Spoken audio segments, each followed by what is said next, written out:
All right, so let's look at the prologue from Romeo and Juliet.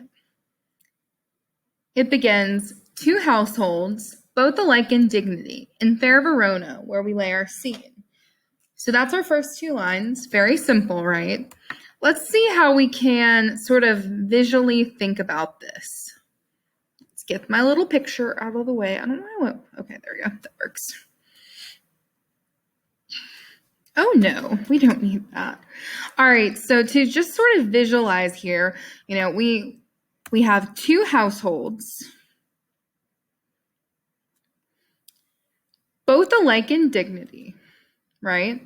So just to visualize this, I'm going to draw 2 houses that are exactly alike. So first of all, we need a roof. We need a house, the 4 walls, right? So we have 2 households, both alike in dignity. They're exactly alike in fair Verona, where we lay our scene. But we know that there's something different about these 2 houses. So I'm going to denote this difference by color. Typically, our Montagues are wearing blue and our Capulets are wearing red. So I'm going to do blue and red, and I'm going to go ahead and label them because I'm a weirdo. Montagues, and they typically wear blue, so I'm going to put them in the blue house. And then our Capulets typically hang out in red. Capulets. There we go. All right, so we have 2 households, both alike in dignity, in fair Verona, where we lay our scene. So I don't really know how to denote Verona. We're going to make a pretty sun in the corner for that it's fair Verona. Sure. Okay. From ancient grudge, break to new mutiny, where civil blood makes civil hands unclean. Actually, before we move on, I'd like to sort of translate this in our own words. So 2 households, both alike in dignity, in fair Verona, where we lay our scene. It's pretty obvious here, y'all, that we are not talking about 2 houses. 2 houses are not going to have a grudge. We know that the people inside the houses are. So I'm going to say 2 families. And actually, I'm going to be more specific because I'm going to say 2 rich families because, they're both alike in dignity. And in this time, I'm using some prior knowledge here. In this time, we know that money has a lot to do with dignity and honor, right? So 2 rich families live in the Italian city of Verona. From ancient grudge, break to new mutiny, where civil blood makes civil hands unclean. All right, so we got our Capulets, we got our Montagues. Now what we need is some sort of something to denote the fighting and the anger. So me being who I am as a person, I'm going to, hold on. Nope, we're going to search up because we can. Google image search, swords. And I'm just, y'all know I'm extra. All right, so we know that they fight. And so I'm actually going to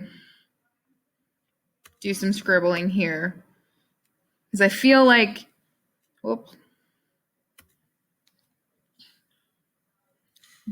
blood, right? It's bloody. From ancient grudge, break to new mutiny, right? So obviously there's some fighting going on, bloodshed, most likely. All right, we're going to go back. Let's make some information about what's actually happening in the lines here now. So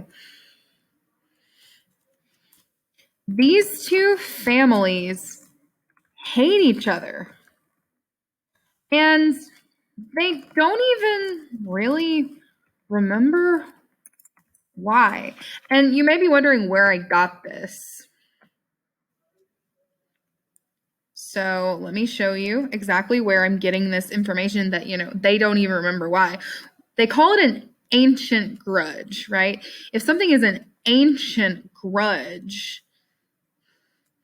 then it's likely that they don't even remember why at this point that they hate each other. And then it says, where civil blood, right? That's where I'm getting the idea that it's bloody, makes civil hands unclean.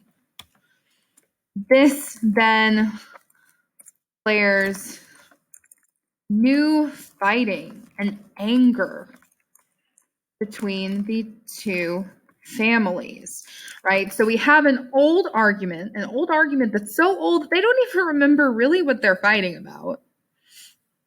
And this old argument sparks a new argument. It sounds like humans, right? That sounds like something we would do. All right.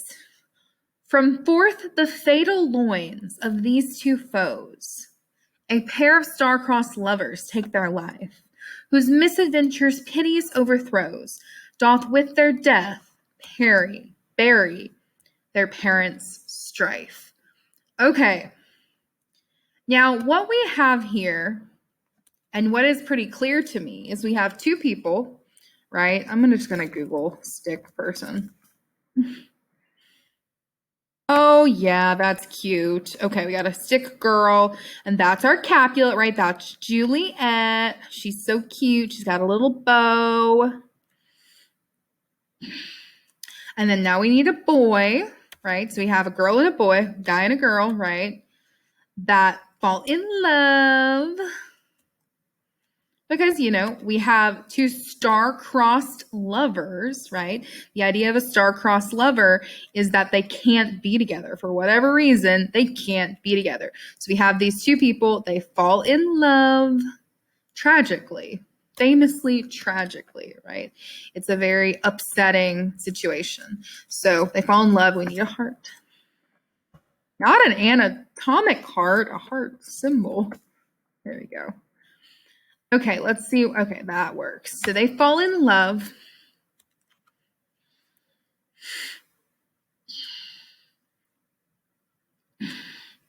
So that is from forth the fatal loins of these two foes, a pair of star-crossed lovers take their life. So we have our star-crossed lovers, and then suddenly, or not suddenly,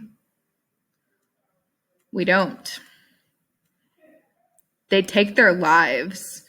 For all of this heartache, they take their lives, right? And we need to denote, right, these are from the fatal loins of these two foes. So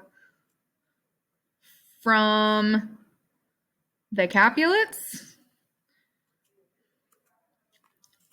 and then, well, no, okay, you're not going to be nice to me. There we go. Okay, and then from the Montagues, right, these are the children of these two warring families. They fall in love, and then they end up taking their own lives. All right, so the children of these two families fall in love and ultimately take their own lives. There we go. Okay. So that is the context here. Then it says, the fearful passage of their death-marked love and the continuance of their parents' rage, which but their children's end not could remove, is now the 2 hours traffic of our stage. So despite the deaths of their children, they're still angry. And then it says, and this is for me one of the most important parts of the entire prologue here, y'all. It says, and we need this to be transparent. Okay, it says, is now the 2 hours traffic of our stage. And all of that is going to mean, y'all, is that this is what we're going to see happen. This is what we will watch as we watch this play. So it's not as complicated as it may seem. All they're saying is, this is what you're going to watch. This is the play you are here to watch, right? This is the story that will unfold in front of you. And so this is the prologue of Romeo and Juliet. It is very simple, right? Two households in fair Verona, both alike in dignity, in fair Verona, where we lay our scene, right? From ancient grudge, break to new mutiny. A pair of star-crossed, from forth the fatal loins. I can't remember it. I was going to see how much I could remember, but I couldn't. So overall, y'all, it is very simple. We've got these two people. They fall in love. You've got the two people in these warring families that fall in love. And their love is not enough to keep their families from fighting. In fact, their love perpetuates the fighting until so many people have died. And that's what we're going to be watching as we read Romeo and Juliet. All right, I'll see y'all soon. Bye-bye.